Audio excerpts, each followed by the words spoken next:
everyone, welcome back to my channel. My name is Jenny. I'm here today to share with you a review for the book Whale Fall by Elizabeth O'Connor.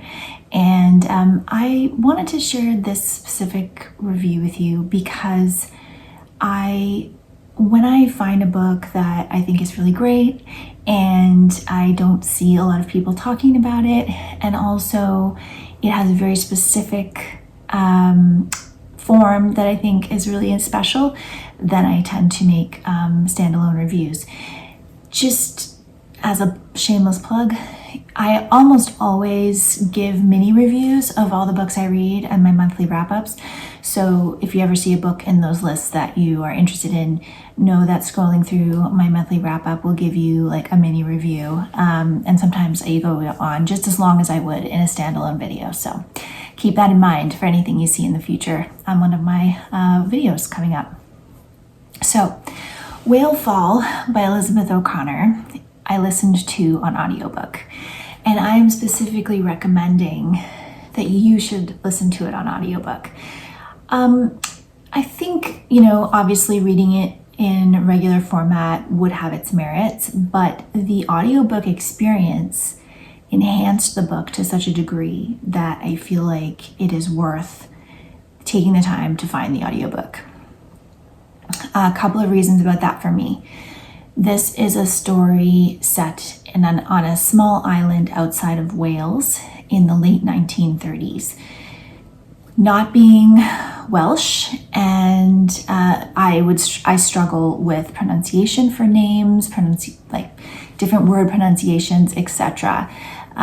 In that language. And so hearing someone narrate the book for me, pronounce the names correctly and the places enhanced the story for me. It almost always does when there's some sort of an accent involved or some sort of a culture that I am not super familiar with. It's just so helpful to hear that in audio. The other thing that made this book exceptional in audio was that it had a mixed media format. So you have your main narration that is happening from Maenad, who is our young, woman. She's coming of age. She has lived on this island her whole life, along with about 12 other families. So it's a very small, isolated island, mostly fishing. And she is our main narrator for the book. So we're following her perspective as the main perspective. But interspersed with that, we have folklore stories that are shared by the villagers and songs that are shared by the villagers. And because of the time period, the ethnographers that come to the island, which I'll talk about a little bit more later, bring with them some technology to do these recordings. And in the audio, they use the kind of rough, crinkling sound of a record in the recording of these stories and songs to give it that sense of authenticity that you would hear of an old recording done by people out in the field collecting stories and first-person narratives, oral histories from people. So again, that is sometimes narrated by men or women, and there's also kind of some notes, a notes section by one of the ethnographers who's a woman. So her accent is British, and she has obviously a very different perspective from Maenad's, and so you hear her perspective as well, interspersed in her notes, along with these oral histories and folklore and songs. So that in and of itself makes the experience of listening to this as an audiobook exceptional. I really enjoyed that. I thought it was very atmospheric. It really pulled me into the story, and it gave the story this sense of its own sense of time. So it's like that, the way that sound can really enhance a period and make you feel like you're in a different atmosphere. That's definitely what this audiobook was able to do. Okay, so getting back to the plot, as I said, we have Maenad. She lives with her sister, whose name is also a Welsh name that I would not even try to pronounce, and her father. Her mother died years earlier, and we do get some narrative where she goes back and talks about her mother and stories about her mother. Her sister is unconventional. She spends more time with like plants and animals than she does with the other children. And so she's a little bit of an outsider in the story. Manon is very aware of this. She's trying to mother her sister. She's trying to raise her sister. For instance, she's always trying to encourage her sister to speak English, but her sister, just prefers to communicate in Welsh and doesn't want to make an effort to learn English. And she doesn't try as very hard in school, whereas Manon was very curious about the outside world, felt rather isolated living on this island, and feels herself to be wanting something more than what the little island can offer. And this is a theme throughout the story as well, where a lot of the young people leave the island. There's just nothing there in terms of industry, in terms of job opportunity, in terms of advancing your life. It has become, the island itself and its kind of bucolic way of life has become obsolete in a lot of ways. And so a lot of the young people are leaving, and Manon definitely wants to leave as well. And I really connected with this feeling she had. I grew up in a small rural community and did feel a little bit out of place, just that I wanted more. But while you want this more, you also have a very fierce and protective love for your community. And so Manon has that as well. She's very in tune with her community. She very much wants to protect them and honors them and believes in them and understands them. And so when these Oxford ethnographers come to the island, they're coming to do some studies. They arrive having told the pastor that they're coming, but no one else really knows they're arriving. They have a very exotic air to them, obviously, to most of the people living on this island. And they represent to Manon this connection to the outside world. And she's able to see things like a woman who is single, who is doing academic work and research, who she, immediately kind of gets a crush on because she's like, oh, this woman she's like not conforming to this idea of getting married and having children as being your only possible future. And so she's seeing this possibility.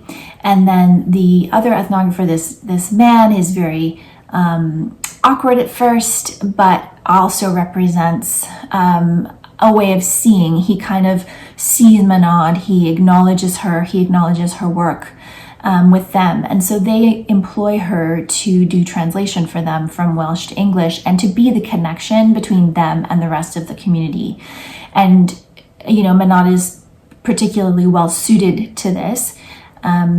And she brings people in to share their stories, and she translates things for them and does some writing. And she sees it as an opportunity to prove herself worthy of, leaving the island. And things ensue from there. I don't want to go through the whole plot because it is a very short book. There are beautiful descriptions of nature in this book. Whale Fall itself is a very specific thing, which I didn't know about, but I did listen to a few reviews and an interview with the author.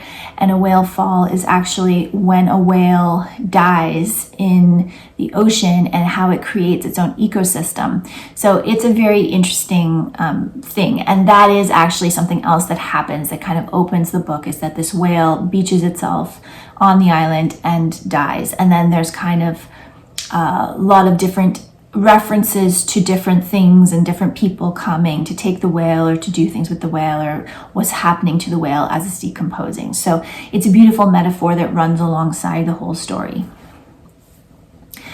Manon is a very sympathetic character. I really connected with her. She is at once naive, but also she's very quick-witted and she's very quick to perceive things. So even if she is at times slightly taken for a ride by the two Oxford ethnographers who are not really being completely honest and straightforward about what they're trying to do while they're on this island, she is quick to rebound from every disappointment that is brought her way. She's very respectful of the people that she's grown up around and of their worldview. She doesn't look down on them, while also understanding deep within herself that she's not suited for that life. And so she's a very layered and complex character in that way, and I really adored her. So I think that this was my first 5-star novel of 2026. I really am interested to see what Elizabeth O'Connor writes next. I think that this book is short and sweet. A lot of people were comparing her to Karis Davies, I think. And I have not read any Karis Davies yet, so I cannot compare her. Elizabeth O'Connor is not a Welsh author. That's the other thing I will say. What she is from England. And she was talking about how this island that is actually a fictional island that she kind of amalgamated from a lot of islands around Scotland and Ireland and Wales, where this type of thing happened, where people would go in and study the inhabitants of a place with a bit of the typical colonial condescension that comes along with this kind of Western mindset around, people being from the land, and how that's more pure, and how they're more simple, and how they have lives that need to be documented in this kind of way of like it's a dying civilization, and everyone's going to advance and become more wrapped up in this advanced and more sophisticated world. And so these types of worlds are going to be gone, and so we have to try to preserve it and understand it and like document it for future study, that type of thing. So that's also a really important theme that she wanted to that Elizabeth O'Connor wanted to bring out in this novel. And one of her ancestors, I believed, lived on an island off of Scotland, and so she was very much pulling from her own personal history, but also this history that has happened around Britain, and wanted to call to question that type of mentality and the effect it had at that time. And there's also a really interesting thread around fascism that emerges during this, because obviously it's right before World War II begins, and so one of the characters in the book has a fascist edge, and she kind of loops in how some views of that fascism that was happening in England at that time